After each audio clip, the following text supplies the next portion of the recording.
All right, we're back with another episode of the AC Podcast. Thank you for all you listeners out there, all the subscribers, all the love, all the fan love. Back like I told you we were going to be. It's Friday, beautiful day. The weekend's coming, all that jazz. And I finally have my special guest, like I promised you guys, Bucs fan himself. Please introduce yourself. Well, yeah, I'm IT. Been a Bucks fan all my life.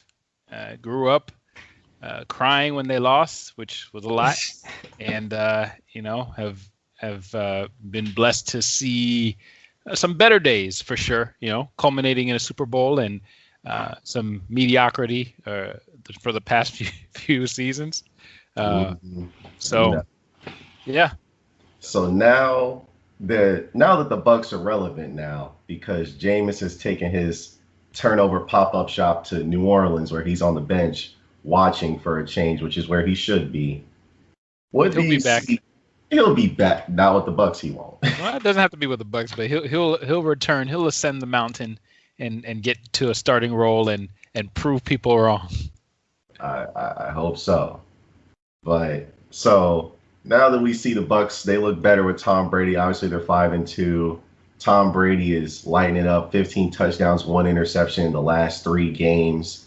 What are the differences you're seeing with this Bucks team now with Tom Brady as opposed to last year? Because I was saying the two main things the Bucks need out of Brady is they just need his accuracy and his decision making because he's got weapons galore. So those are the two main things I saw that they needed was the difference between Jameis and Tom. So like, what are you seeing as far as like the differences with this team with Tom Brady as opposed to Jameis Winston? Well, I think Jameis had a hard time taking what the defense gave him. I think even when you watch Buccaneer games and they talk about the difference from where Tom Brady was with the Patriots and where they talk about him. Oh, he had to he read the field from short to long, and Bruce Arians, his system requires a quarterback to read the defense in terms of the throw you make from long to short. Mm-hmm. So I think that definitely benefits Tom Brady because he's prone to take a check down or a shorter route first versus Jameis, who is looking for a home run ball first. And so I can see a little better why it would seem like Jameis is just gunning, just slinging, just throwing the ball and throwing interceptions because that's kind of how the system operates. Right. But not to excuse him for the interceptions, but if you have somebody else whose default is a little bit more safe, then and you allow your playmakers to make the plays, and then you can take that shot, and you're kind of growing into the system that is in front of you. Then I can definitely see how. He's Tom Brady as well, but how that even just the mindset can would be a positive one for the team outlook versus the other way around.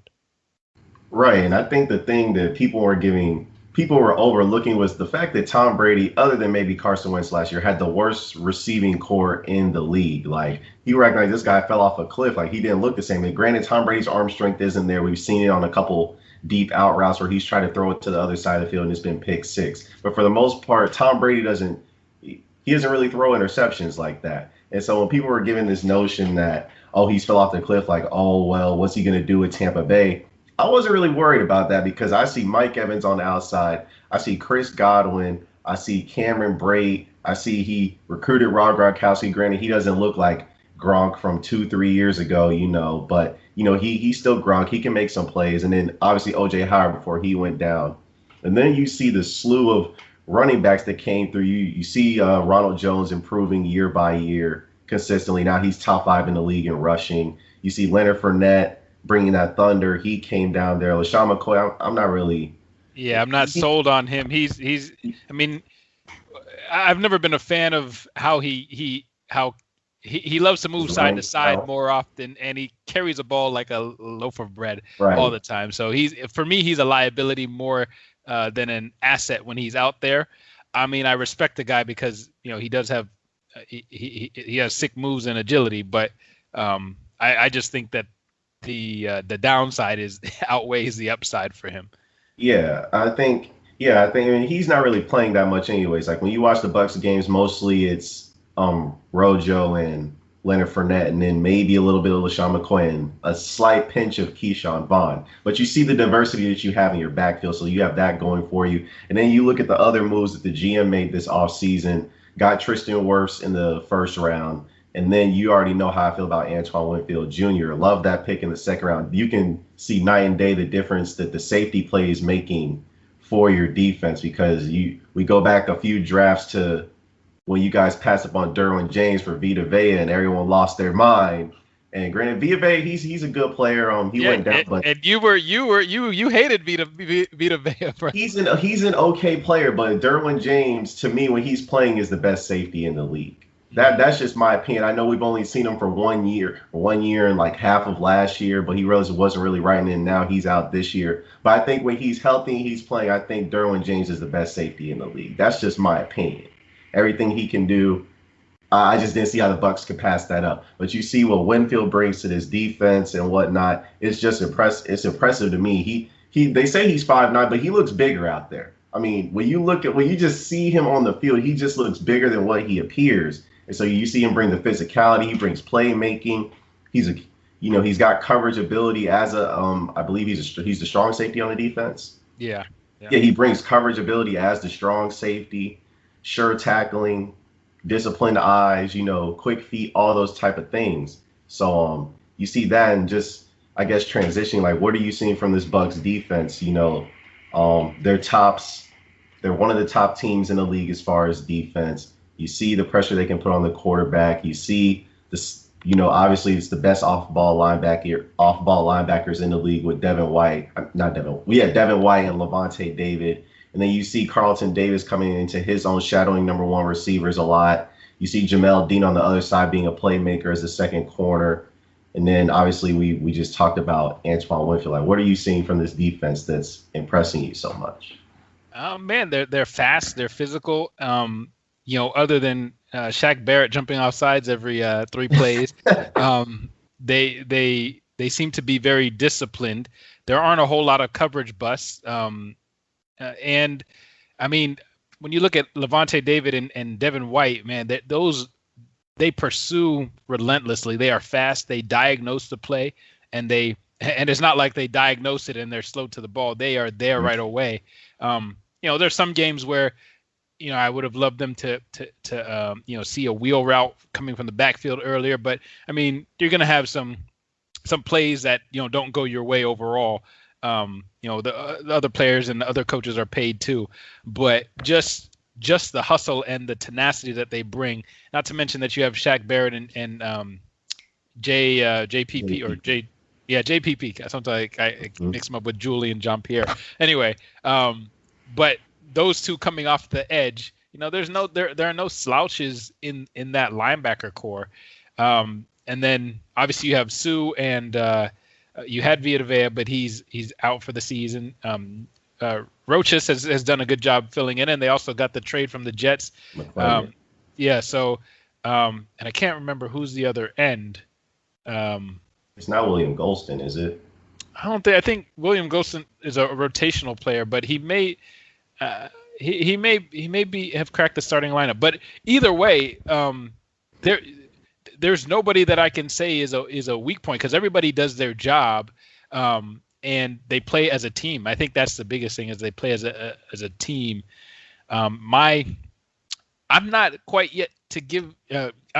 ready yet to give the secondary accolades just because I don't know. I have to see more. I need more on paper for me to feel satisfied. I'm not going to shortchange them in terms of they've done a great job, but I guess I like the evidence to be built up a little more. I do like how they've built their secondary. There's not a whole lot of, their first round pick was Vernon Hargraves, and he's gone.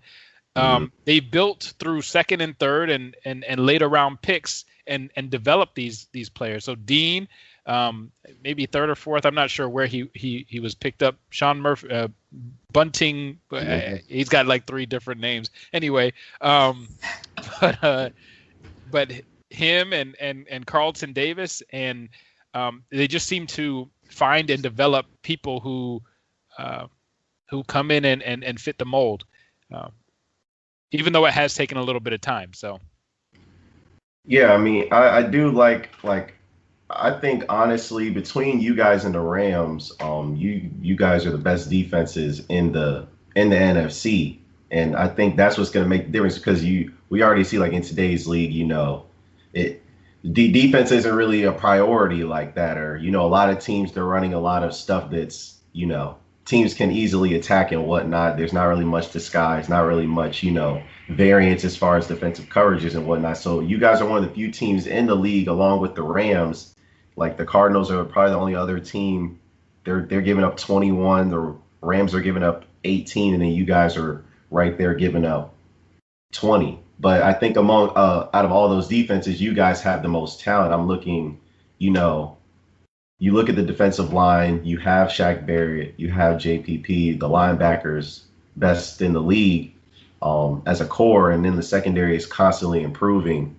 And so, like when we're looking at this team, this week I've heard the Bucs are the most complete team in the league. I've heard the Bucs, they're the Super Bowl favorites in the NFC, all that jazz. And right now they look like the best team. They're dropping 40 on the Raiders. They're dropping,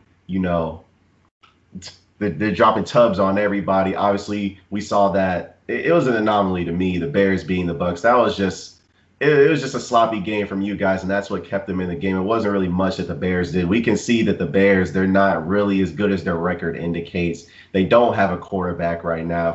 If we're asking who's the better quarterback, Mitchell Trubisky or Nick Foles, we have a problem already. Because neither of those guys are franchise quarterbacks. Clearly, they're not the answer to the solution in this math problem. You know what I mean. But looking at that, do you think the Bucs are the most complete team in the league? And if not, what weaknesses do they have? Because I believe every team has a weakness. Like even my Pittsburgh Steelers, who we're gonna get to, like they look like the most complete. I think they're the most complete team in the league to me. But even still, I recognize they have weaknesses. So what weaknesses, if any, do the Bucs have? So I think they are definitely one of the most complete teams in the league. I think I would also put the Steelers up there as well. But the weakness is I would say I want to say the continuity within the secondary is still a concern for me. More not even just the secondary, it's more so the scheme and asking them to play man to man. I don't think we have the squad to go cover zero and send the house and still maintain our responsibility in terms of man to man. So if we're leaving it to Todd Bowles, who is a blitz happy defensive coordinator, and he gets into a mood where he's trying to get the ball out and just and do whatever it takes in terms of sending bodies to make sure that the ball comes out. That's where I lose confidence in this secondary and being able to hold up in man-to-man coverage, especially against teams. If you go and see the Seahawks, teams with Tyler Lockett and DK Metcalf and Russell Wilson, who is an intelligent and very accurate quarterback, I think you will get eaten up. So you have to diversify your scheme a little bit, which he did do this last game where he played more coverage than he did blitz. So I would just like to see a good mixture. So to me, the weakness for the Bucs is the scheme. And then I just think the past history of the team of having a loser mentality can impact the Bucs as well. So I think that is a weakness. And what I mean by that is you saw it against the Bears. Tom Brady is yelling like, what is it? His center is getting personal fouls. They're taking themselves out of field goal range. They're jumping off sides. They're committing unsportsmanlike penalties, all of which accumulate and take them out of position to ultimately win the game. They lose that game by 1 point and had how many yards in penalties and how many penalties themselves. So I think having this mentality where it's really a selfish mentality, but not playing together as a team, as a complete team, where individuals are looked to exacting their own revenge on whatever happened on this play or that play, can be a weakness, but it's something that they can grow out of, hopefully. Yeah, I agree with you, but I think like a slightly different angle. I do believe the biggest weakness more so is Todd Bowles' like him finding a threshold of how much to blitz and how much to play coverage. Because naturally, when I watch the Bucs, I see, okay, if the blitz isn't working with 5, Todd Bowles is like, okay, I'm gonna send 6, and if it's not getting there with 6, it's like, okay, I gotta send 7. Like it's not like a pullback because. Like I also think the other weakness is your guys' interior rush. Like you guys are number 1 against the run. The Bucs are number 1 against the run.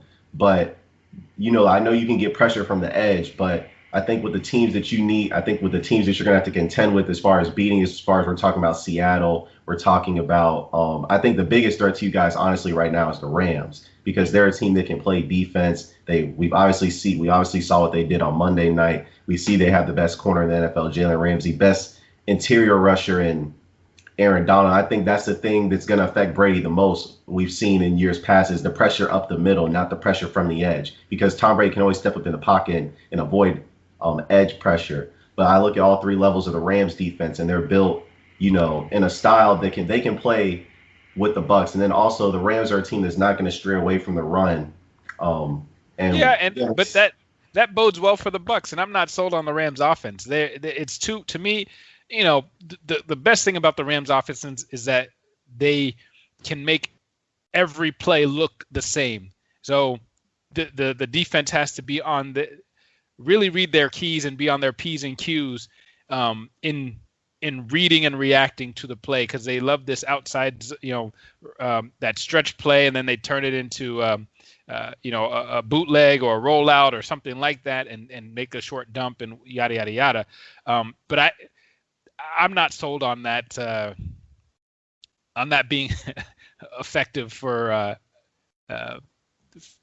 I just don't see it being that effective. Who is the biggest threat? Because I had New Orleans going to the Super Bowl, but something just doesn't look right with New Orleans to me. I mean, even with Michael Thomas missing, I just don't see. There's just something wrong. Their secondary it's horrible. It's horrible. They're getting plays thrown over their head every single week, and for the life of me, I don't understand why. Because they have a lot of talent and a lot of versatility in that secondary, and for whatever reason, they can't get it together on the back end. So that's number 1. And then Drew Brees, we've seen as the season has waned in years past, his arm strength has dissipated. We saw even last year in the playoff game, he wasn't the best quarterback on his own team in that playoff game against Minnesota, but he wasn't the best quarterback. He wasn't even the best quarterback. The best quarterback in that game was Kirk Cousins. It wasn't, regardless of Taysom Hill being the best quarterback on the Saints that day.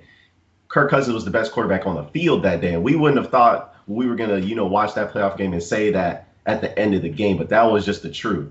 And so I'm looking at that. I'm not really, I like Seattle. I'm sold on Russell Wilson. He's the second best quarterback in the league to me other than Mahomes. But my problem is with the defense. And Seattle, for as much talent they have in the second and third levels with, Shaquille Griffin, I like him. I like Trey Flowers, Quandre Diggs, Jamal Adams when he comes back, Bobby Wagner, KJ Wright, other than Devin White and Levante David, they're probably the best 2 off-ball linebackers in the league as well. But their lines, the offensive and the defensive lines, they're arguably the worst in the league.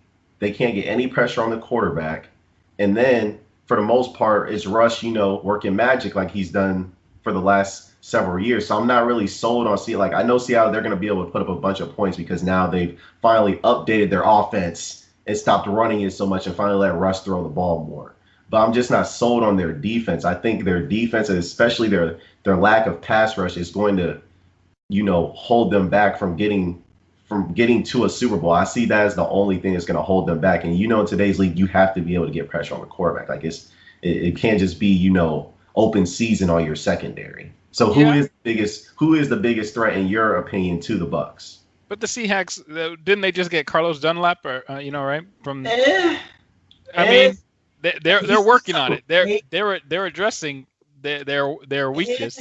He's okay. I mean, but think about why he's available. They got him for like a 6th or 7th round pick. We got to think about why people are available for a second. Mm-hmm. Carlos Dunlap. At one point he was that dude. Him and Geno Atkins, they were those guys. But Carlos Dunlap just wanted out of the situation entirely. So that's part of the thing. It's not just it's not like they traded him for like a 3rd round pick or like a 2nd. Like Carlos Dunlap was available for a reason, and the price that they paid to get him was the price it was for a reason. So I'm not sold on. They did the best they could, I guess, to address address the situation. But I'm just not sold on. I'm not even sold on that move really. I have to see it. I'm not saying he's the answer, but I think making someone a situational player or giving them or reducing their responsibilities and saying, look, this is all we're bringing you in here to do X, Y, and Z. Don't worry about all the other stuff you had to think about or do in Cincinnati. I think you can see somebody's quote unquote career be rejuvenated in some instances. So it's a wait and see thing for me. But I definitely agree that the biggest threat to the Bucs is in that division, whether it's Arizona, whether it's Seattle, or whether it's the Rams. If I were to rank it, I guess I just have a lot of trust in Russell Wilson and him getting the job done. So I would say Seahawks and Arizona, and then give you the Rams, even though their defense seems to be the best of those. The best, but look at I like Ramsey, but Ramsey. And maybe you have to have a certain amount of cockiness to you, but if who did they just play? The Bears, right? Yeah. Ramsey is so sold on jumping a route and getting his pick got twice that he got but they didn't get him, but they didn't make him pay. But that's okay. But that's on tape. You can see that he is. All you got to do is you bait him a little bit. And you look to hit those plays. And so that's to me, I'm just saying, that's all I'm saying. I'm just saying that he's a great corner, but he is somebody that I would give him false cues all game long just to set him up for that time. Set him up for that time. Well, fair enough. So getting to the Eagles, you asked me 2 different questions. You asked me if I could swap one of my current active receivers for Nelson Aguilar, would I, assuming the Eagles wanted to win this year? No, I would not. Nelson Aguilar, the thing about Philly that I don't think people understand is we remember everything.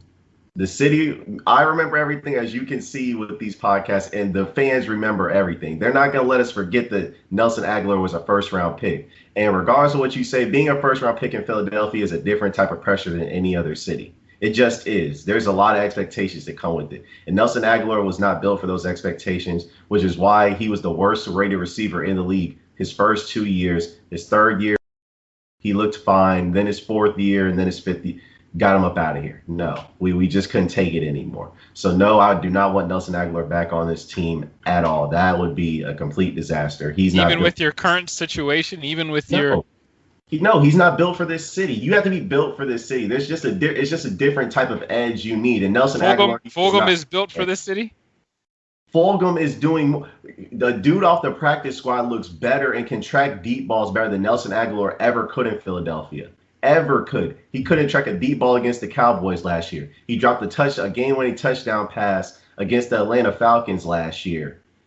He dropped a game-time touchdown pass against the New England Patriots last year. Balls that are right in his hands, and he can't catch them. He's not built for it. He's just not built for it. He looked good for a stretch. He looked good in the first half against the Bucs, and then the second half he went back to his normal ways, dropping passes that were right in his hands that Derek Carr was putting on the money. And when you watch it in slow-mo, you can see the passes were right on the money. So no, I'm not sold on Nelson Aguilar. No. The second question you asked me, would you take the skill players of the Patriots or the skill players of the Eagles?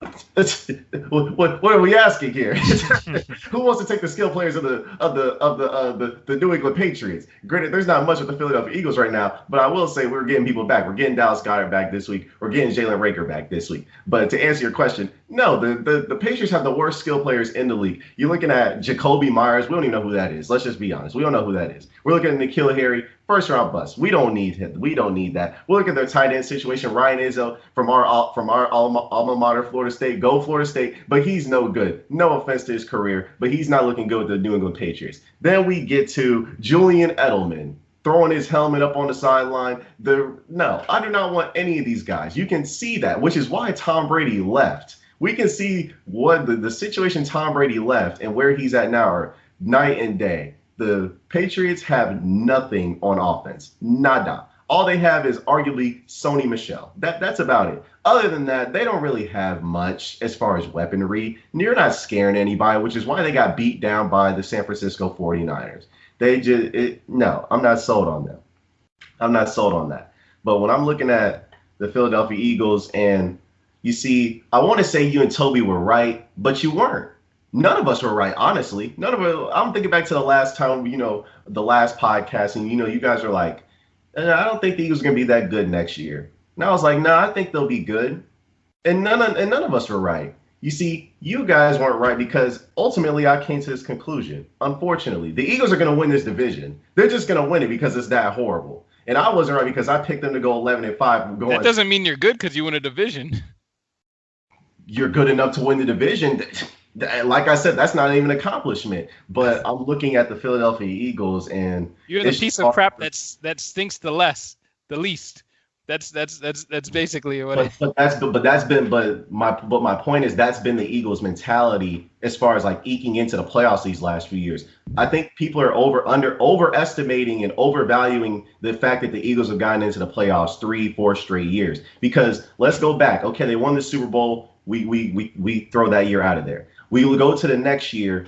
The Eagles were 5-6, and Nick Foles came and beat up a bunch of garbage teams. The Texans and the Rams. When Doug Peterson has historically owned the Rams, minus this year, he's historically owned Sean McVay, and he got into the playoffs. But let's look at how Nick Foles got the Eagles into the playoffs. The Eagles weren't in a win you're in situation. It was a win, and you needed the Vikings to lose to the Bears. The Bears, who had nothing to play for, and still beat Kirk Cousins. That team. And then let's look at how he won the playoff game. The Eagles are going to lose that playoff game if Cody Parkey doesn't double doink a field goal off the upright. So we look at that. Then last year, the Eagles were dead. They were done after the Dolphins game. Done. And then they got to beat up on the NFC least the last 3-4 games of the season, beat up on the Cowboys, who were 8-8, who were overrated. They beat up on Washington, who was the second overall pick in the draft, and they got to beat up on the Giants. And they backdoored their way into the playoffs because they won the division.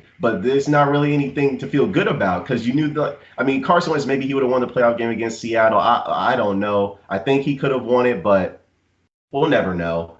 And in the end, I'm not sold on what the Eagles have been doing the last 3 years. That's my thing. And when I'm looking at the totality of the roster, it's just unacceptable to me. I think people, they're looking at Carson Wentz. They're like, okay, he's got 10 touchdowns, 10 interceptions. He's responsible. And I'm not absolving him from anything. But I think there's something to be said for setting your quarterback up for success. And to me, when I look at what the GM has done, he hasn't done that. He's done the quarterback a disservice, and he's also done Doug Peterson a disservice because he has to work with this roster as well. And so I'm looking at this stuff, and it's just like, I can't feel good about the Eagles getting into the playoffs because if they get into the playoffs, what's going to happen? Everything's going to stay the same. They're going to look at it like, oh, we got into the playoffs again, and we don't need to change anything because nothing's changed the last 3 years since they won the Super Bowl. Nothing's changed except they've gotten progressively worse each year.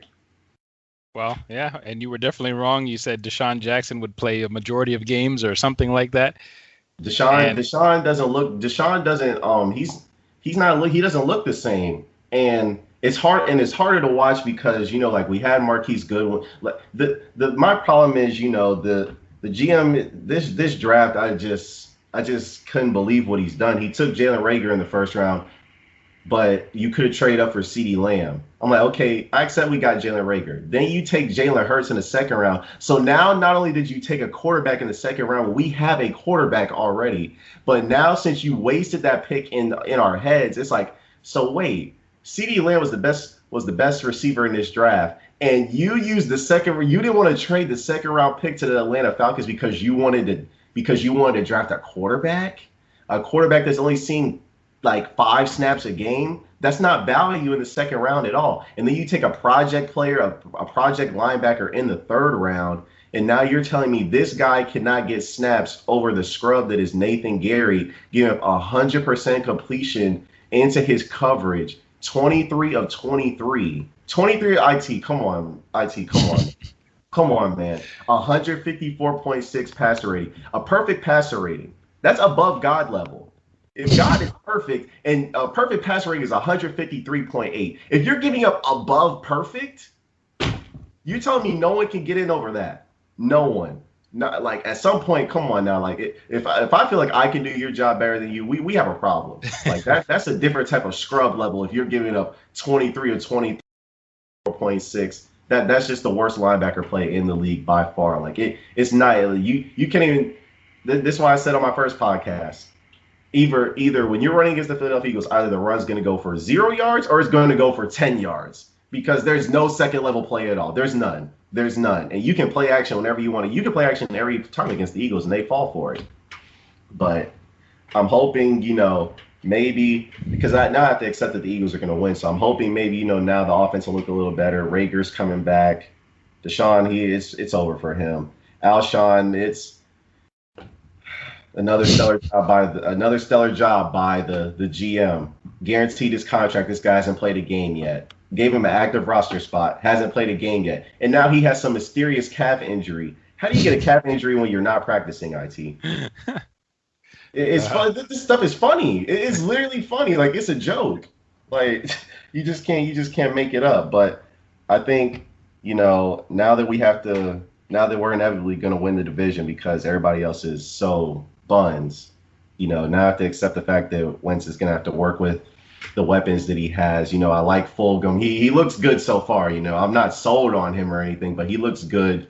Goddard, to me, is the best tight end on the roster. You already know how I feel about Zach Ertz. If Zach Ertz is the third best tight end in the league, then Kelsey and Kittle are up here and Ertz is way down here. And I don't even know if Ertz is the third best because Darren Waller, he's much better after the catch than Ertz could ever dream of being. So there's that. The offensive line, it's in shambles, so don't even get me started on that. And then you look at the defense and, the defensive line is the highest paid in the league. I don't see enough. That's just me. They're tops in the league in sacks, but the eye test, to me, something just doesn't look right with the defensive line. And that's where all the money is. Linebacker play, it's the worst in the league. And then I'm looking at, Darius Slay's been everything we hoped and dreamed for. But you just look at the corners that are opposite him. Avonte Maddox, 5'9" on the outside. He's, scorch worthy. Jalen Mills at corner or at safety. He is one of the worst players on the defense. Easily. He has the most confidence on the defense. I'll give him that. He's got the most confidence, but he gets scorched a lot. Let's just keep it real. And then Rodney McLeod, he's okay, but he's old. It's just, there's just too much rotten old people throughout this roster for my liking. So, this is why I want us to lose games so we can get the GM fired. But there's that. So we got an exciting rookie quarterback in the league, Justin Herbert. We got Tua, who's going to be starting this week against Aaron Donald, the Rams. But it's going to be his first game starting, so we're not even going to speak on him, although I think Tua is going to be good at some point. But Justin Herbert, I like this kid. He actually played against the Tampa Bay Bucs, was thrown all over them for a significant and that's one of those where they went, and maybe it was situational because they thought they could pressure the rookie into making a bad throw, but they went zero coverage, and I think Sean Murphy-Bunting got beat. Mm-hmm. But there were multiple deep balls, and he put them on the money. Yeah, he's a tough kid, sticks in, takes the hit, wants to run. I mean, we talk about running. He got decked on the sideline a couple times by, I don't think it was the Bucs, but he's running down the sideline trying to take on linebackers. And in one case, the linebacker got the worst of it. He had to go out for a couple plays, maybe was in concussion protocol, but I like him. He's tough. He looks like he's in 8th grade still, but man, he's effective, strong arm, and he just emotes confidence, and he's got it from his team too. Yeah, I definitely like the situation that he landed in. I mean, you're looking at his season so far: 74 QBR, 12 touchdowns, 3 interceptions, 67% completion percentage, and I wasn't sold on Tyrod Taylor. I don't know why anybody was trying to sell anybody on Tyrod Taylor. We've seen what Tyrod Taylor is. He's a backup. Like let's just put people where they belong. Backup. You are a backup. Nick Foles, you are a backup. Let's just leave people where they are. Ryan Fitzpatrick, you are not a starter. You are a backup. Let's just leave people where they belong. But Justin Herbert, I love where he landed in as far as the Los Angeles Chargers. Like even before Tom Brady landed with the Bucs, I was like, this is another favorable situation for Tom Brady to be in, where you have Mike Williams, you have Keenan Allen, you have Hunter Henry, Austin Eckler. Offensive line is good. You look at their defense, Melvin Ingram and Joey Bosa, obviously their secondary, it doesn't have Derwin James right now, but they still have Chris Harris. They have Casey Hayward, Desmond King, and whatnot, Nasir Adderley.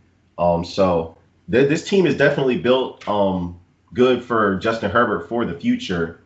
So I think he's definitely he has a lot of promise. People are saying, it was hard to project this because like at Oregon, they were running like an outdated offensive system. But I think when you watch Justin Herbert, there's certain quarterbacks you just watch and you see like they don't have the weaponry and the necessary assets to succeed like a Trevor Lawrence does or like a Tua did in college. But you just see like their arm talent, their arm strength. You see their decision making and whatnot. You're like, okay, if you give these quarterbacks the right things, they'll be set up for success. And I think Justin Herbert landed in a favorable situation where everything was already, as far as the offense, everything he needs. He has a running game. He has a defense. He has good receivers on the outside. He has a dependable tight end over the middle. And he's got a good coach. I mean, Anthony Lynn, I think he's been dealt a bad hand, honestly, with some of the field goal kicking that's happened throughout his tenure as the coach, because Anthony Lynn should have a lot more wins on his resume if he just had a reliable kicker. I mean, I don't really like to get into special teams all the time, that being made and that making the difference, because I'm a big believer in, your quarterback play, and the quarterback is going to make the most impact on whether you win or lose. And then, your defense. I'm not really into special teams. We see special teams make the difference sometimes, but it's not as big of a factor all the time, at least not to me. And so, I think, and then especially, when we're looking at, just minority coaches in the league, like it's, there's only 2 black head coaches, Mike Tomlin and Anthony Lynn. And then, minority coaches, there's 3 because Ron Rivera's in Washington. And so I'm just looking at Anthony and I'm like, please, somebody save this man's job, please, because he's been dealt a bad hand. Like he's got a lot of talent on his roster, but he's been dealt a bad hand by his kicker. So wait, what about Miami and Flores? Oh yeah, and Flores. Yeah, I forgot about him. They're not a winning game. Well, they're respectable. They look good. Like they're competitive. It's not like last year when they were a traveling circus of SeaWorld. That was just so disgraceful. But yeah, you look at that. I definitely like what I see from Herbert. I'm looking forward to seeing things from Tua as well. So moving on, we're getting to the Pittsburgh Steelers. Obviously, we're the only undefeated team left.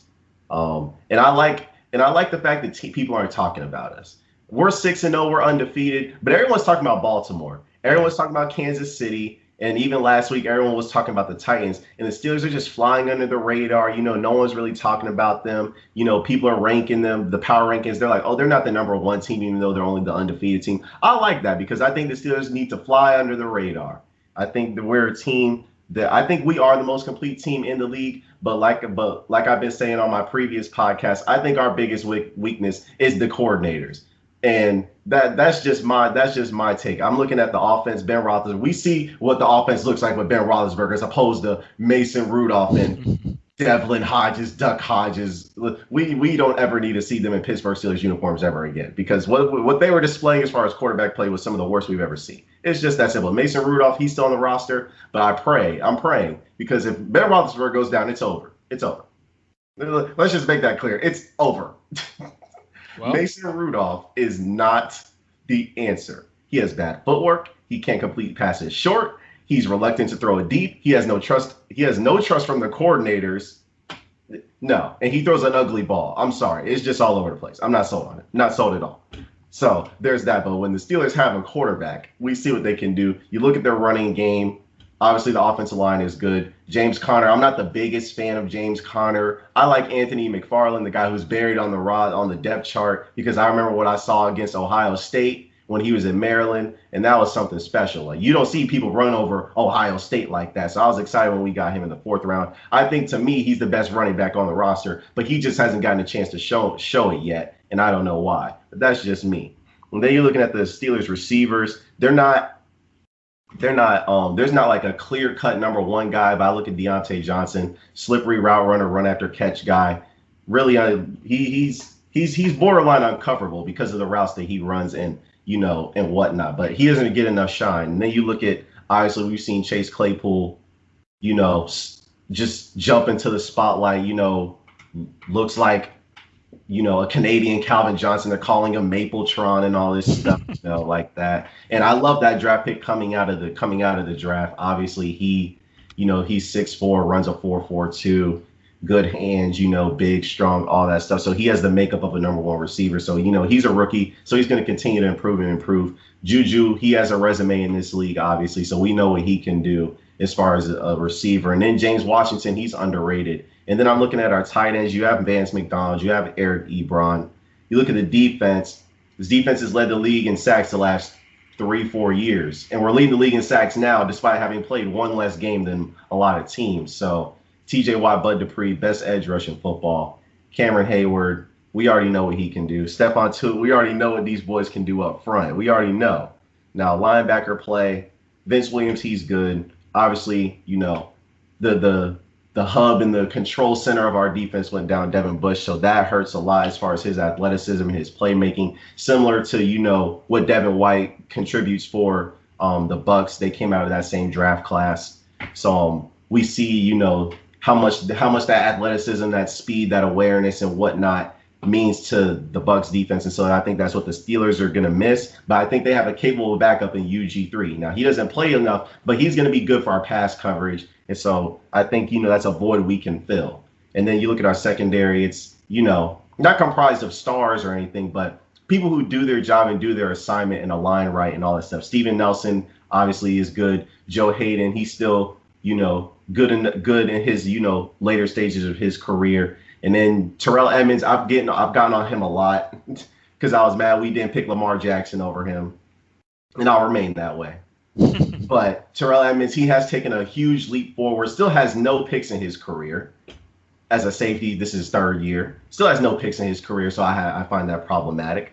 But I'm looking at him. He's, been covering tight ends, locking down tight ends, so he's improved his coverage a lot, improved his run support a lot. And then Minkah Fitzpatrick, he's one of the best safeties in the league, as we've seen from last year. Saved the defensive coordinator's job, in my opinion, because without Minkah Fitzpatrick, this Steelers defense would be, it would be nothing, because we saw it was nothing the first 2 games of the season last year. And then immediately when you put him in the game, miracles happen. He literally was water to wine for the Steelers defense. So there's that. But what do you think about the Steelers? They're undefeated. Do you think they're the best team in the league? What have you seen so far?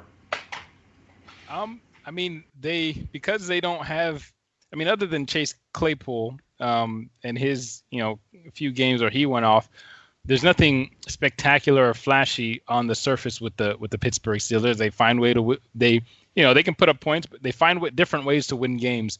Whether that's relying on their defense or Ben has a good game, and like you already detailed, you got 3 receivers that you have to account for, and a running game. So it is a complete team. It's just the fact that the publicity isn't there, so you just kind of forget about them. And you always go back to the Patrick Mahomes and Lamar Jackson, and look what they did, look how they scored, look how he threw, look at that arm angle, look at that read, look at that sprint, oh how fast, look at that spin, all of that goes into build up, and then next thing you know, you're overlooking a team that is 6-0. So as with many things, people get caught up in the glitz and the glam, and they and they forget what got them there or what actually wins you football games. At the end of the day, it's blocking and tackling, and playing assignment football. That read option is not going to save you or mask. Not going to mask any deficiencies, especially once teams have a chance to figure it out and have had a whole season to really scheme on how they're going to stop you. So. Yeah, and I look at that, and I think I think Kansas City is still the best team in the AFC. Like, I know Pittsburgh's undefeated, but until someone can find a way to do something about number 15, the Ferrari, we need not have any discussions about any other team in the AFC to me. Like, you already know how I feel about Ferrari Mahomes. That's my guy right there. That's my guy. Now, if the Pittsburgh Steelers were in the AFC, I'd be going for Mahomes. But, I stick true to my roots with the Steelers until they're knocked out. And then, Mahomes, you already know how I feel. This guy, he's something special. He's something from another planet. But I'm looking at that. I think we're the biggest threat to the Kansas City Chiefs because of our defense. And then the Pittsburgh Steelers, no one even knows this. Like, we're the number one defense right now. I don't like how they do defensive rankings as far as like total yards. Yeah. I'm more so a points person because you can give a lot of yards, and if you're not scoring on me, it doesn't matter. So, but the Pittsburgh Steelers, their tops only giving up like 19 points per game, but people don't know that they're scoring 31 per game as well. And so when you look at the Chiefs, Chiefs are respectable on defense. You see that was a difference last year between them winning the Super Bowl and then the year prior, as I detailed, like their secondary was the worst in the league. And so that cost them a trip to the Super Bowl and obviously Dee Ford. But, yeah, I think we're the biggest threat. We've already seen, people keep saying Baltimore, but we've seen this story before with Baltimore. They just don't match up well when it comes to Kansas City. We've seen it 3 years in a row. They played the Chiefs, and we've seen it 3 years in a row with Patrick Mahomes against Lamar Jackson. Lamar Jackson just cannot match up to Patrick Mahomes when they play. And on the defensive side of the ball, the Ravens have no answer, despite how great they are on defense. They're one of the best defenses in the league. But despite how great they are, they just get scorched when they play Patrick Mahomes. And this is the game we saw this past or this year on Monday Night Football. It was a wipeout, honestly. The score was not indicative of how much of a beatdown it actually was for the Baltimore Ravens. And so I just don't look at the Ravens as a threat, a legitimate threat to the Chiefs, because they don't have a passing game. And the Ravens, they just don't look right to me this year on offense. They don't look nearly as dominant as far as the running game. They're still one of the top running teams, but it doesn't look the same. It's not as unstoppable. It's not as physically imposing as it once was. And Lamar Jackson, he hasn't looked as good as he was last year as far as throwing the football. Now, I think they have a good good weapons overall, but I think the Ravens have gotten away from what makes them successful. They're a running team with a complementary passing game. They're not a passing team with a complementary running game, and that's the difference to me right now. But as far as like the biggest threat to Kansas City, and I'm not sold on the Titans. Like, I know they played the Steelers close, but the first half showed me everything I needed to know about the Titans. It showed me everything I needed to know. And why I say that is because the Titans they go as Derrick Henry goes. And whether we like to say it or not, running back is a dependable position. And if I can take your running game out and you can't play action pass it and suck all my defenders up, Ryan Tannehill looks relatively normal. Yeah, but even if Derrick Henry's not effective, your play action will still be effective because just because of the problem that he is. But you can take the Titans out of that, is what I'm saying. You can take you can take Derrick Henry out, and the play action doesn't have the same, and then the play action does have the same effect. Is correct. And so when you have to solely rely on Ryan Tannehill, yeah, correct. It's not gonna end well. Like we saw that last year in the AFC Championship game. We see that even with Baltimore. Like when the game is put in Lamar Jackson's hands, when he's down, he can't do that. And I see the only team that looks competitive and that can actually throw the football and not rely on other players are the Steelers. Ben Roethlisberger, he doesn't rely on the running game. The Steelers are going to go as Ben Roethlisberger goes. They're going to go as his arm goes. The Chiefs are going to go as Patrick Mahomes' arm goes. So there's no reliance on play action. There's no reliance on the running game. I just think, when the game gets nip and tuck, we know what's going to happen. You're going to have to throw the football. We saw it last year in the Super Bowl.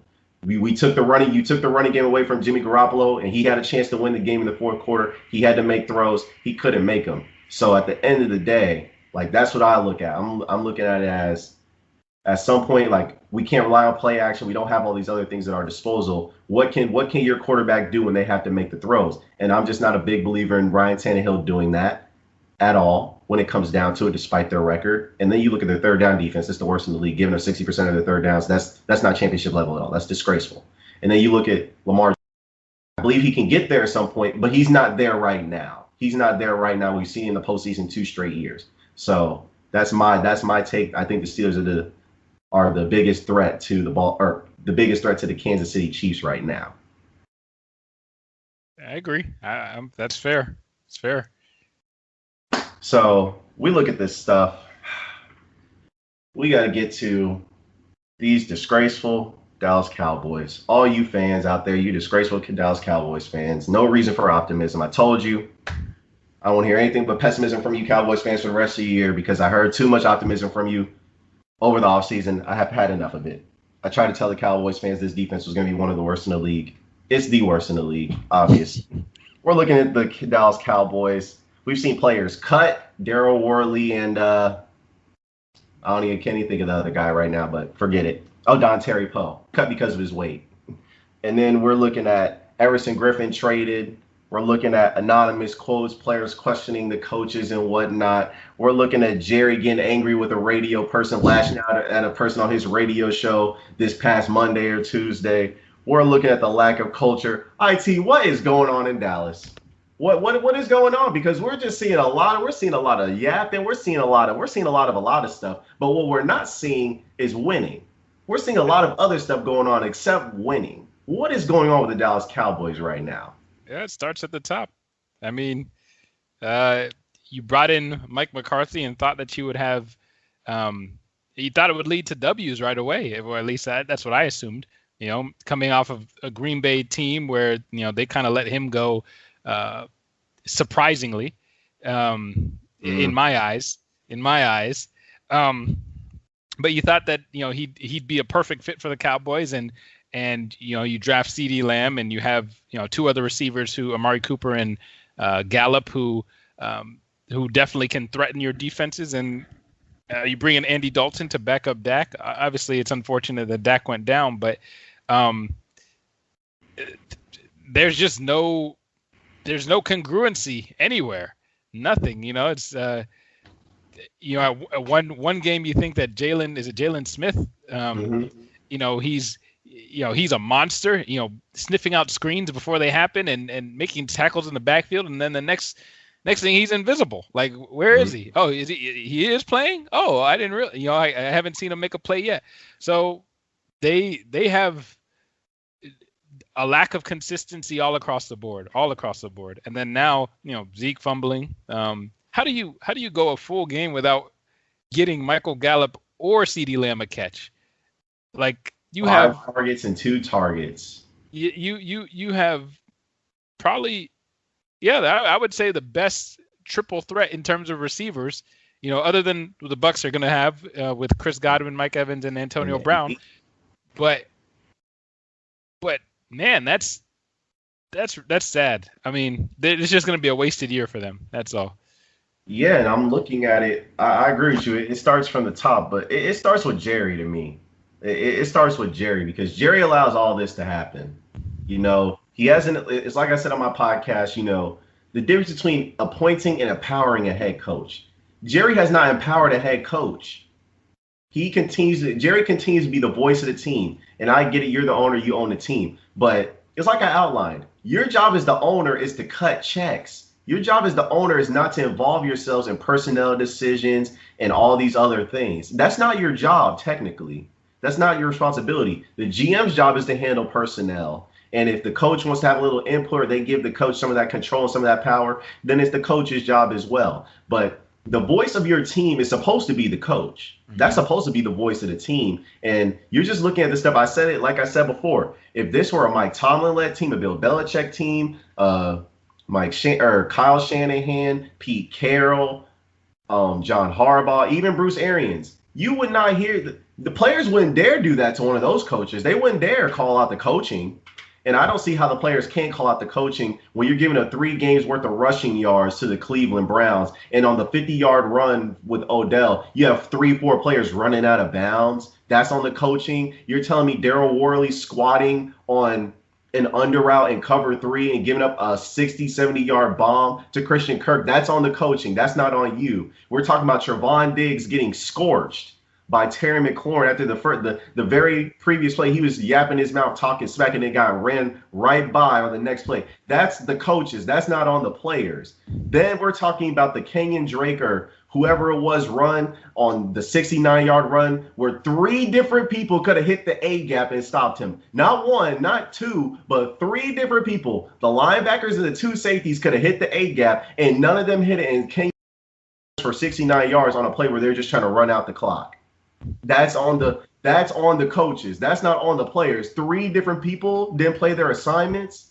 And then we're talking about just lack of effort against the Washington team, a team without a name. We need not even discuss it. They're giving up, what are the Cowboys giving up here? They're giving up 34, 35 points a game.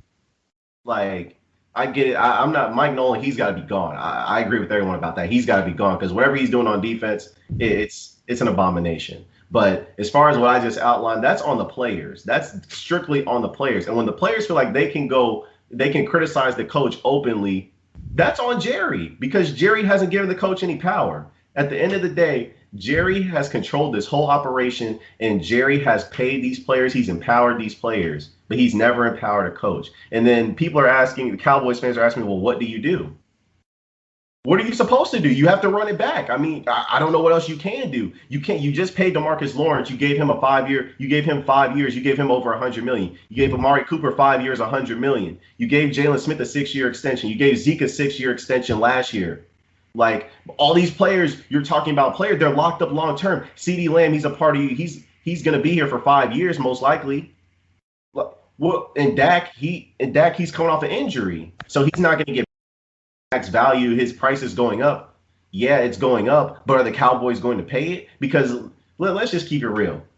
If the Cowboys wanted to pay Dak what Dak wanted, if they wanted to pay him market value, we wouldn't be talking about this right now. We wouldn't be talking about Dak's contract. The Cowboys want Dak at a certain price. They want him at their price. They don't want to give him Deshaun Watson $40 million per year. They're definitely not going to give him Mahomes $45 million per year. They want to give him around 32, 33. So I don't see how that's going to get resolved. People are saying Dak's price is going up, and yeah, maybe theoretically it is, but are the Cowboys going to capitulate to that? No. Why am I going to give you record-setting money coming off an injury? And also, the team was 1-3 when you were in the starting lineup. Like, regardless of what people want to say, if there was a stat that tracked garbage time stats, the Dallas Cowboys would lead the league in it because Dak is good. I'm not disrespecting him, but he racks up a lot of garbage time stats against the Cleveland Browns, against before the Giants, against the Seahawks. Like, they get down 17, 21 points, and then you have to climb your way back into those games. I mean, come on now. What are we doing when the game's competitive? Yeah. And then you look at Zeke. He's leading the league in fumbles. It's just a mess everywhere. I don't know what else you can do except run it back. I mean, the team has talent. There's no denying that. I mean, we look at DeMarcus Lawrence. We don't know if he's a premium edge rusher anymore, but he was at one point. We look at Jalen Smith and Leighton Vander Esch. We thought they were the best off-ball linebacking duo in the league, but that doesn't look to be the same. But the thing to me was their secondary. The Cowboys, they're always going for these big names. CeeDee Lamb is right there, but you need defense. What are we doing here? That type of thing. And you see Jerry with that smug look on draft night laughing at the Eagles because he knew we needed a receiver and he was out there smug laughing. Well, who's laughing now? Because you're not going to win the division. The Eagles are going to win the division, so they're going to be sitting there laughing at you. Well, they're going to have to rebuild, focus on defense in the draft and in free agency. But how are you going to rebuild though when you have my thing is they didn't value Byron Jones enough. That was my thing. They didn't value Byron Jones. Everyone kept telling me he didn't get picks, but Is there still not value in locking up a side of the field where no one is targeting you? Does that still not have value? Because that's still top corner money to me. If you give that to me, you give that to the Eagles last year. Oh, please, I feel a lot better about our secondary now that we have Darius Slay. Granted, we have the worst linebacker playing in the league, but you give me Darius Slay, we're locking down the side of the field, or we're locking down a man. That still has value. But now you look at the Cowboys secondary, you got Javon Diggs out there. He's a rookie. He's getting scorched. Daryl Worley, before he got cut, he was getting scorched. You're looking at Jordan Lewis, Chidobe Awuzie. You're looking at their safeties. We're talking about Darian Thompson. We're talking about Xavier Woods. Like, you see the backs of these guys' jerseys. That's why we know their names so much, because they're getting scorched all the time. And it's like, oh, well, we don't care about the secondary. Oh, it's going to be fine. Oh, we got Aldon Smith, who's been out the league 5 years. Our pass rush will be fine. Like, these are the things that I was hearing. These are the things that I was hearing. And now all of a sudden, it's like, oh, well, our defense isn't good. Well, what do you expect? That's what I tried to tell you. Now you want to listen. Now you want to listen to the AC podcast. Now you want to listen. That's just my thing. The Dallas Cowboys, it doesn't look good for them. And at this point, I mean, just would you? This is another thought I had. Would you just tank the rest of the season and try to get Justin Fields, Trevor Lawrence, or Trey Lance? Would you do that? Because then you avoid paying Dak all that money. Well, would you do that? Because I think that's a legit idea. I think I would do it to avoid having that big cap hit on my salary cap. Not with the pride of a Cowboys fan. I mean, you think Jerry's going to let that happen in terms of, the pride that's supposed to come with being on America's team, and you just tanking? IT. Huh? IT. Yeah. Jerry knows that the Cowboys have not been to a championship game in the last 25 years, a quarter century. Yeah, but don't have to lose at this point. But 3-13 looks a lot different than 7-9 or 8-8. If or even 6-10. That's why they got rid of Jason Garrett. He was Mr. 8-8. They didn't renew his contract. So why would I feel any different? But that's what I'm saying. I'm saying even perception. The Cowboys go 2-2 whatever, and just it just wouldn't sit well. Like, with you're not a. When's the last time the Cowboys are an 8-8 team consistently? Not this year. They're probably less, but you not even meeting that expectation or that standard, and you're going to lose a lot of support, some fans. So that's just my idea. I mean, it does pose a good question in terms of whether you tank for one of these top tier quarterbacks coming out of college. And to be honest, I would say I can't. If it were me, I wouldn't be able to muster up the ability to do that. I'm one who likes to try to win however I can, whenever I can, and as the chips fall, they fall. There's no guarantee that you tank and you get the person you want. I mean, obviously, you could make trades and trade up to get that person, but I just think you go with what you have and give it the best you can, and see how the chips fall. I don't know. I think if I could try to get Trevor Lawrence or Justin Fields, and I can avoid, because the salary cap is staying the same this year anyway. So, pandemic. So, it benefit. I feel like it benefits the Cowboys more if we're looking long term to let me get Justin Fields on his rookie deal. I still got Zeke in this offensive line. I still got Zeke. I've got, weapons for him already tailor made. I mean, we don't have a defense, but it is what it is. At least, you have a young quarterback who you may be able to find out if you're sold on, because they're clearly not sold on Dak the way they should be, at least the way everybody else is. Yeah, but the only issue with Dak is the salary cap hit. Otherwise, it would be a good scenario to keep Dak and focus on your defense. My thing is, if they wanted to sign Dak, they would have already. They would, like, if they wanted to get this deal done. If they wanted to give Dak what he wanted, and it was beneficial to them, it would have been done. But the Cowboys want it on their terms and the amount of money that they want to give him. There's no leverage for Dak. It's, we want you at 5 years instead of 4. Oh, we want to give you 33, 34 million instead of 30, 37 to 40. Like, everything can't be on your terms. That's not how a contract negotiation goes. Everything can't be on your terms. What about me? I haven't been paid yet. I've given you a discount because I was a 4th-round pick. Come on now, like you talking about give us a hometown discount. The discount was I was a 4th-round pick. you should have signed me to an extension before Wentz and Goff, and then you would have got your discount. But you steadily let the quarterback market go up. You let Wentz and Goff get paid. You let Deshaun get paid. You let Mahomes get paid. Ryan Tannehill got paid. Like come on now. Lamar's gonna get paid next year or this coming off season. We know Lamar's gonna get paid. Like regardless. He's getting paid. MVP, one of the best quarterbacks in the league. He's getting paid. Come on now, like, what are we talking about here? If the Cowboys wanted to sign him, he would already had a deal. That's my thing. They didn't want to give it to him. They obviously value him at a certain price, and it just is what it is. If you believe you have your guy, you lock him up. You lock him up. The Chiefs ain't waste no time. They ain't waste no time with Mahomes. I get Mahomes is not Dak Prescott's not Mahomes, but you even see with the Texans with Deshaun Watson, they ain't waste no time getting that deal done. They gave the man what he wanted. They gave Mahomes what he wanted. Tannehill got what he wanted. Wentz got what he wanted. Goff got what he wanted. And those deals were all a year before they were going to be even free agents. A year, 2 years before then. So if the Cowboys wanted to get this deal done, they could have got it done a long time ago. Well, they can trade for Mitchell Trubisky. Let that go and focus on their defense. Or they can go with the Superman Foles, Super Bowl Foles, and he can lead them right back into glory. Don't do that. Don't do that. We see what Nick Foles looks like with the Bears. They're non-existent on offense. So we need not even discuss Nick Foles and the Bears. We had some people on TV, they're going to remain nameless, saying that they were Super Bowl contenders. We need not even discuss the Bears and Super Bowl. We need not even put those two words in the same sentence. They don't go together. We already know this. And we're not going to get into how I feel about Foles because he's overrated as far as I'm concerned. So looking at the league, we've seen how the league has changed over the last, decade. We see that it's a passing league now. Secondary play matters way more than it did back then.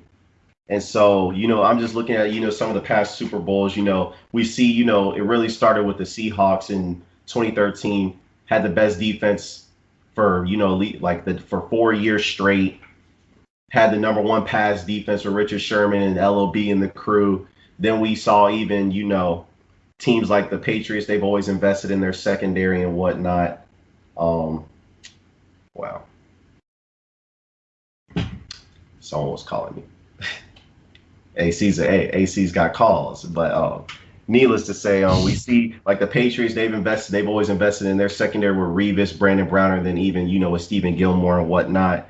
We see, the Bucs, they've invested in their secondary looks a lot better, which is why we believe they're Super Bowl contenders and whatnot. The Steelers, despite leading the league in sacks the last 3-4 years, really until last year, they didn't have a secondary, despite the fact that they had one of the best pass rushes in the league. We see even the 49ers last year, for the most part, like the only difference in their defense, as far as their pass rush was concerned, was Nick Bosa, number 2 overall pick. But then you added Richard Sherman, you added Verrett, you had Jimmy Ward and Jaquiski Tartt and stuff. And so we see these investments in the secondary, and we see how it affects the games and whatnot. Is the secondary more valuable than the pass rush in today's age? As a former corner, what do you think? Because I think it's more valuable nowadays than ever. Because I think if you can't stop the pass, then I think there's enough evidence to show that you're most likely you can't get to the Super Bowl. Yeah, well, I mean, ultimately they work in tandem. I mean, the saying is you can't cover for days, you can't cover forever. So you need your pass rush to get there. And so, but also having a great secondary affords you to have a pass rush that isn't elite. So, I mean, to me, that's a tough question.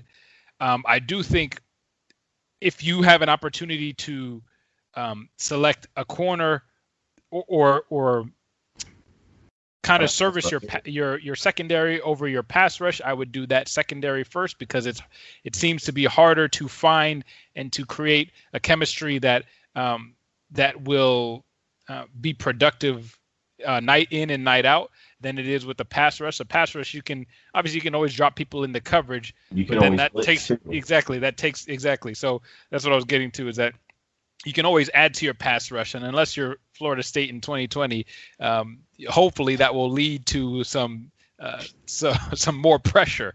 But I think you can manufacture ways to get a pass rush. You can't really manufacture a whole lot in terms of improving your coverage. And really, the only way you could do that is dropping extra people in the coverage, and then you negate the whole reason why we're having this argument in the first place. So, if I had to choose, I'd say secondary. But my political answer is that they both work in tandem. Yeah, they work in tandem. I think the secondary is more important. I think the prime example was the Kansas City Chiefs in 2018. They had no secondary, were the worst secondary in the league. Obviously, couldn't stop Tom Brady on 3 straight 3rd down and 10s. And that cost them a Super Bowl trip minus the D Ford offsides. And I think the next year you saw them, they got rid of both the pass rushers on the outside. They got rid of Justin Houston. They got rid of D Ford, brought in Frank Clark. Then they beefed up the secondary. They added Juan Thornhill. They added Tyrann Mathieu. They added Charvarius Ward. They added Bashad Breeland and Kendall Fuller. And you saw the difference that made in the Super Bowl last year. You saw we saw with the 49ers, they added Richard Sherman to buffer that secondary for their defensive scheme. We saw, we even saw this past year, we've seen corners get paid $100 million. Like Jalen Ramsey got $100 million. Marlon Humphrey got paid a whole bunch. We see the Dolphins, they invested, they have the most investments in the secondary in the league. They have Byron Jones and Xavier Howard. So I look at the investments, and I just think if you can't stop a team from throwing on you, especially in today's league, most teams are throwing. Yeah, but the 49ers also invested, 4 first-round picks on their defensive line, right? But that's what I'm saying. They had, for the most part, they had all those guys just minus Nick Bosa, but they never had a secondary, though. Mm-hmm. They for the most part, they had all those guys. Just last year they got Nick Bosa, and then, it was open season for them. And so, I look at that, and I'm just I think that's one of the, I think, as far as the way the league trends is, I think, like I said last year, I think it's, we already know it's more of a passing league now. And now we see, I think it's more like a secondary league because I think if you just don't have corners, it's just hard to stop teams from throwing on you. Even average quarterbacks, I even go back to when the Steelers lost the playoff game to the Jaguars. Their secondary could not stop Blake Bortles from throwing on them. They couldn't stop Blake Bortles. And they give 45 points to Blake Bortles. It's stuff like that where if you don't have a secondary, even guys who aren't even in the league anymore can throw all over you and look good. It's just that simple. And so, because a pass rush, it can always be negated. You can always throw screens. You can always throw quick passes. You can always do play action bootlegs. You can run the ball to avoid a pass rush. You can go up tempo, hurry up to tire out the defensive line. But if someone just can't get open, they just can't get open. Eventually, your pass rush will get there, in my estimation. Eventually, the pass rush will get there. But if your corner can't stop a 3-step drop and a slant, or they can't stop a hitch or a quick out or anything like that, and they're just giving up rainbows over their head, you just can't do anything about that. If your corners just aren't good, they just aren't good. And so, I think that's where the league, as far as, passing is trending. And then even, with the running game we talked about last year on the podcast, we were talking about, having one central guy as opposed to, a running back by committee. We've seen, I think that's what makes Kyle Shanahan's system so effective is he has running backs for different styles. And, his system is very diverse in how they run the ball. Even the Bucs, you see they don't have one specific guy. It's, all right, we have Rojo for this. We have Leonard Fournette, Keyshawn Vaughn, LaShawn McCoy type thing, because we just don't see elite running backs running you to Super Bowls. But I think there's some exceptions. I'd pay someone like Dalvin Cook. I think Derrick Henry, I think we can all agree, is underpaid. He's a monster. I don't care that he's just one specific back, he doesn't offer anything in the receiving game. The stuff that this man can do and the fear that he puts into your heart, it's just a different level. He's Hulk Henry. He's not. He's like a Jerome Bettis of this century, or maybe not the century, but of this year. But yeah, for sure, I obviously also underestimated him just because I like versatility, and Derrick Henry doesn't really offer that. But what he does offer is exceptional in terms of power, in terms of speed. You know, you I don't know how you forget it, but this man's outrun 98-yard runs and 90-plus-yard runs and outrunning your players that are supposed to be the fastest, corners and safeties. And so not to mention that you do not want to meet him in the hole. You'll do anything you can to just throw an arm tackle and just say, hey, yeah, man, I just missed. So for sure he has value. But again, for me, I still value versatility. So someone like a Christian McCaffrey, a Dalvin Cook, those guys are guys I would pay. Alvin Kamara? But these, huh? What about Alvin Kamara? Alvin Kamara too. Yeah, my bad. I mean, usually those three go in the same, and maybe not in that order, but they go in the same category. But you do need, especially because of durability these days. You can even see the Saints. They're trying to put a count on how many touches that Alvin Kamara gets. So. But you do need a committee. You can't be relying on one back, and so you see just about every team. There's few teams these days who aren't doing a running back by committee approach. Yeah, I definitely agree with you. So I'm gonna give you a list of defenses, and you let me know, because these are the top defenses in the league right now. So we have Baltimore, the Rams, the Indianapolis Colts, the Pittsburgh Steelers, the San Francisco 49ers, and Tampa Bay. Which of those defenses do you think is the best? Like, if you just had to choose one, which one would you choose? Which one would I choose? Well, it's kind of difficult just because I haven't watched each of these teams. Give me them one more time. You get Baltimore's defense, the Rams defense, Indianapolis, Pittsburgh, San Francisco, or your Tampa Bay Bucs. Yeah, I'll be biased and just go with the hometown Bucs. I'm familiar with them. I've seen them. I've been impressed with just the sheer speed and tenacity. It's not to say that these other defenses are not worth selecting. Obviously, the Rams have Aaron Donald and Jalen Ramsey in the secondary, and that's something that the Bucs don't have in terms of I'm going to go ahead and say a premier corner who can, I know Carlton Davis is working his way into that role. But he doesn't have the resume yet. Correct. These defenses are designed differently. And with the Bucs, if I know that if I can stop your run, that's really what you cannot run again. An offense is going to go into the game saying we have to be consistent with the running game. Even if we get 1 or 2 yards, we still have to do it because we have to use the play action. We have to make them respect the play action. So, but if I know I'm going in and I can change a whole facet of the game and then force you to get the ball out and dictate where you throw to, then, for me, that's a win. I'm in the driver's seat. With these other defenses, I can't say that I'm completely certain on how they're designed and what their function is. I know that they're good. I'm just going to go with the Bucs. I'm most familiar with them. Hey, see, I was going to go. I was going to go with my team as well. I mean, I like some of these other defenses down here, but Pittsburgh, we're built. Like I said when I texted you a couple weeks ago, I think the Steelers and the Bucs are built similarly in their defensive style. Pass rush up front. Obviously, the Steelers kind of had the edge there. Obviously, with Devin Bush out, the Bucs have the edge as far as linebacker play. But you can see similarly they're built for that sideline to sideline type of role with the linebackers and the coverage ability and whatnot. And who was it that? Sorry, was it the Raiders? No, maybe 2 games ago, who kept trying toss sweeps against the Bucs, and consistently were gaining 0 to negative yards. Was it Packers? The Packers, yes. They tried it with Aaron Jones. They tried it with Jamal Williams. At some point, I guess they just thought, we can't run up the middle. We might as well run to the side. And they couldn't do that either. They not only did they fail, they failed miserably. And surprisingly, the Bucs and the Steelers are actually the top 2 run defenses in the league. So those are teams that you can't run against.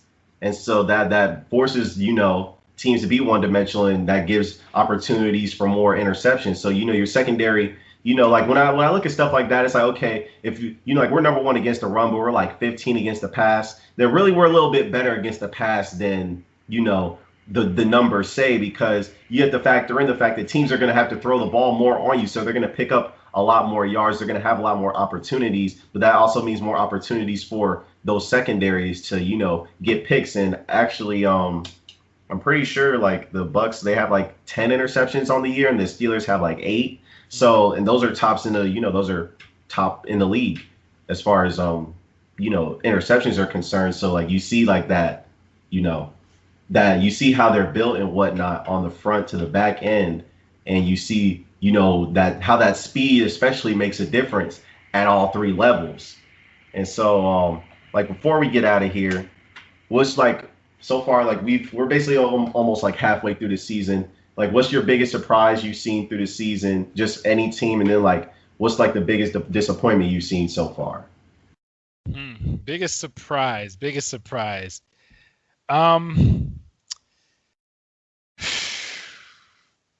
Yeah. Well, let me think. I gotta comb through all of these. Well, I would probably say that the whole division with the Cowboys, the Eagles, the Giants, and the Redskins. I'm sorry, the Washington football team. That whole division is a complete and utter disappointment. Nobody wants to win it. Nobody. You think that you have a matchup that you can predict the outcome, and then Cowboys can't even score a touchdown. So it's if I were a part of that division, I would quit watching football. I'd probably just I'd move to South America, something. I don't know. But that's the biggest disappointment. The biggest surprise, I would say, is, I mean, I don't have anything outside of the and I lost his name, the quarterback for the Buffalo Bills, even though his past few games, Josh Allen, even though the past few games he hasn't, put his best foot forward, but just the progress that he's made in terms of throwing and putting his team in position to win, and just the sheer arm strength that he has, throwing from positions where he's not even set, and just with a flick of the wrist, just launching that ball downfield. I mean, he has the receiving core to be able to do that with John Brown and Stephon Diggs, and just working their way open. So that has been the biggest surprise to me thus far. There's probably something else, but it's just not coming to mind. I mean, I'd say my biggest surprise, my biggest surprise is the Cardinals. I didn't think they would be. I thought they were one more year away, despite like the Hopkins trade, because I just wasn't sold on their defense. But like when I see what Vance Joseph is doing, like he's working what he has, and they have they lost Chandler Jones, so they don't have any pass rush, but he's willing to send blitzers and leave his corners on islands, and their secondary is not bad. Like it's not anything to write home about, but they still got Patrick Peterson, Byron Murphy, Jr. So they got some solid players on the back end, and then linebackers. Isaiah Simmons was the pick out of Clemson and whatnot. He had the interception against Russ on Sunday Night Football this past week and whatnot. So I mean they have some players, but I wasn't sold on the Cardinals just yet. Like I like Kyler Murray. He came from Oklahoma, quick release. Quick feet, he can throw the ball and all this stuff. But I just thought they were one more year away, but they're right in the thick of things in this division. They can arguably win the division. Like they got a key division win over Seattle. And so, they're right there with, the Rams and the Seahawks as far as competing for the division.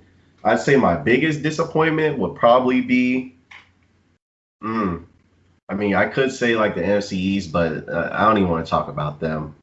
I mean, between like the Vikings and between the Vikings and just the Vikings, they're a big disappointment. The Cowboys, they're a big disappointment.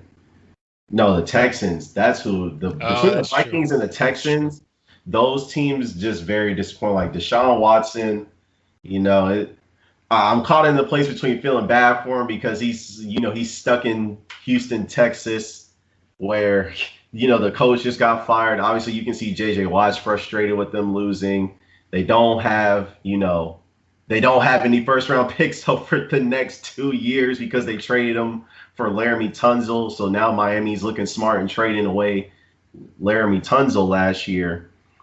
So the Texans, you're just looking at what they have but besides Deshaun Watson, there's not much that attracts them, like that's attracting to them as far as like a head coaching position. But franchise quarterback, somebody will take it up. But I just look at the Texans. It's very disappointing what they're doing in the AFC South. The Colts and the Titans are really up there in the division, and they're just withering away with the dysfunctional Jacksonville Jaguars. So that's that. And then the Vikings, you just look at their you look at their roster, and you're just like, how? Like, what's going on here? You have like Kirk Cousins. He's not a bad quarterback. Dalvin Cook, you can make an argument he's the best running back in the league. Look at the receivers with this guy Justin Jefferson out of LSU. He's lighting up the league. I think he's top 5 in the league in receiving yards. And then Adam Thielen on the other side. Yep. Yeah. Kyle Rudolph. Mike Zimmer's a good coach. You look at, they haven't had Daniil Hunter all season for the most part, but he's a premium edge rusher. You got Eric Kendricks and Anthony Barr. Harrison Smith. Yeah, on paper they look. Yeah. They should be contenders. Yeah, they should be. And they just don't look the part. Like they're only got like one win. They traded away Yannick Ngakoue after trading for him at the beginning of before the season started. They traded him away, so trade him to the Baltimore Ravens, of course, like a factory for trading for players. But those two are the biggest disappointments to me. If I would had to say, and the Cardinals are my biggest surprise. But that's that. Unfortunately for them, their season's over. The Texans and the Vikings, their seasons are over. There's no doubt about it. Yeah, it's gonna be. They're not gonna win the division. They're pretty much done. But who knows? There's still a long way to go. Well, you can see with some teams. They need to ride. They need to ride Dalvin Cook as much as possible. Even though the likelihood they're going to make it to the postseason is low. So your best chance is through Dalvin Cook. And what about the Texans? What are they supposed to do? Pray. Pray. Because I don't like the notion of, oh, you pay the quarterback, so now he has to overcome all these things. I don't like that, or I don't even like the thing where they say, oh, once you pay the quarterback, now you can't get other parts for your team type thing.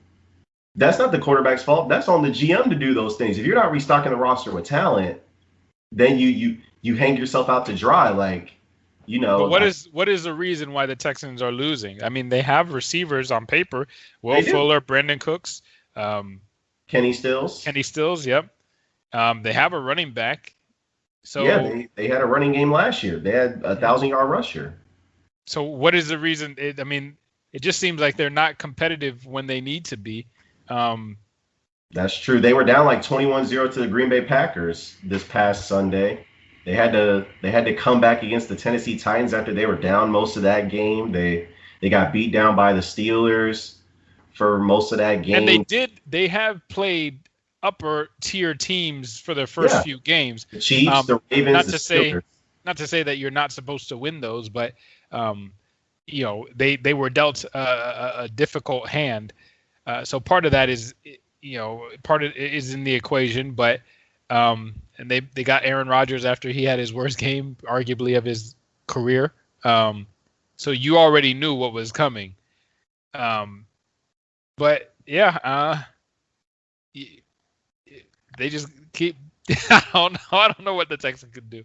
I don't know what they could do. It's all on Deshaun Watson. Hold on. You got to hold on. You got to hold on with no first round picks the next 2 years. You have no future assets, so you're going to have to hit it on second and third and fourth round picks. That's not easy. You better get the download the e-guide from Bill Belichick on how to do that. Bill Belichick, he hasn't been a stellar drafter. Don't even. Well, they've gotten pieces in both free agency and the draft in order to compete. Like they use. It's rare that they had star power outside of Brady. I mean, they would bring in Moss, Sanu. They'd bring like rejects from other. I'm not calling Moss a reject. I'm just saying free agents from other teams to assemble their own team, and they'd still be competitive. But when we look at the Patriots, they're not really a team that's comprised of stars, like other than Tom Brady and then, like Randy Moss, Rob Gronkowski, and then Stephen Gilmore. Like, they haven't really had that many stars. And when you look at Bill Belichick's drafting resume, you take a look at it, and it's not that impressive. It's not. So then, how did they build their team? I mean, even Julian Edelman was a quarterback. Like they've. I think the Patriots. I think the thing that's unique about them is they don't get enough credit for it. They revolutionized the game, but they revolutionized it in the sense of Tom Brady and Josh McDaniels. They had a system that worked for 20 years. 20 years, one system dominated the league. And then you look at Bill Belichick, his defense, like. But where are they getting their players from is what I'm saying. Where are they getting their players from? It doesn't matter. You can plug anybody into that system and it worked. But that's what I'm saying, though. Players. But it didn't matter. But they're still getting the players from somewhere. I mean, they're filling their roster. Edelmans and Wes Welkers, and you look at other than Randy Moss, they really haven't had like that many stars. They had Chris Hogan's and Rex Burkheads and LeGarrette Blunts. Like these are just average Joes. They're not like knocking your socks off or anything. Danny Amendolas, But that's my point, is that they don't have that star power other than the obvious few that they had. So they're filling their roster with people from somewhere, and the draft is the only way you can really fill your roster with young talent. So even though I don't know their names, they're somehow coming in and contributing in such a way that is helping them win. It's Bill Belichick. It's because it's Bill Belichick. Well, that's what I'm saying. You download the e-guide for Bill Belichick. I'm saying his development is good. I'm talking about as far as his drafting is not that stellar, but the few players, maybe the 2 or 3 players that he does get out of the draft out of 7 rounds, he develops those players, and even undrafted players. We can speak about Malcolm Butler. He's done a stellar job. But even when you've looked at the Patriots defenses, you don't look at them and say like, oh my gosh, they've got all these stars. It's really Bill Belichick's system and the fact that they play gap scheme, they play discipline, they know where their leverage is in the secondary. They know, they know all those things. Like they play their assignments, and that's what makes them good. It's not really the only star on their defense is Stephon Gilmore. Other than that, they don't have a star pass rusher. They don't have an elite, safety or anything like that. I mean, Devin McCourty, he's past that stage. He's still good, but he's not, upper echelon safety or anything like that. You look at their linebackers, they're nothing to write home about. Like you can go back to previous years, and then you even look at the players that have been on their team that have went to other teams, like Kyle Van Noy. He's not the same player on Miami that he was with New England. Trey Flowers, he looked like an elite edge rusher with New England. You take him and you put him on the Detroit Lions. They're over here begging for more pass rush because they don't have any. The only other elite player I can think of that they had was Chandler Jones, and they traded him away. So, Well, you figure out a way to do what Bill Belichick has been doing with the players that he has, whether he got them through the draft, undrafted, or free agency. You figure out a system that will work for Deshaun Jackson. Or mainly the defense. Deshaun Watson? I mean, Deshaun Watson, yeah. And Deshaun Jackson, yeah. Hopefully he can get back on the field soon. It's not happening. And help you guys out. It's not happening, IT. At this point, the Eagles just need to let all the young guys play. They just need to let all the young guys play. Most of these veterans aren't going to be here next year. Deshaun Jackson, he's not going to be in Philadelphia next year. There's no way. And Alshon, whether he gets traded at the deadline or not, he's not going to be on the Eagles next year. That's a promise. That's not even – I don't even have to think about that. The cap hit of him and Deshaun Jackson, it's not happening next year. It's not. So you might as well just find out what you have in these kids to see what your future is, because like I said, the future wide receiver, I don't see anything right now other than Rager. I mean, you got him in the first round. Arcega-Whiteside, he's a scrub. You drafted him over Metcalf, McLaurin, Deebo Samuel, A.J. Brown. Marquise Brown. Like, oh my goodness, JJ single one.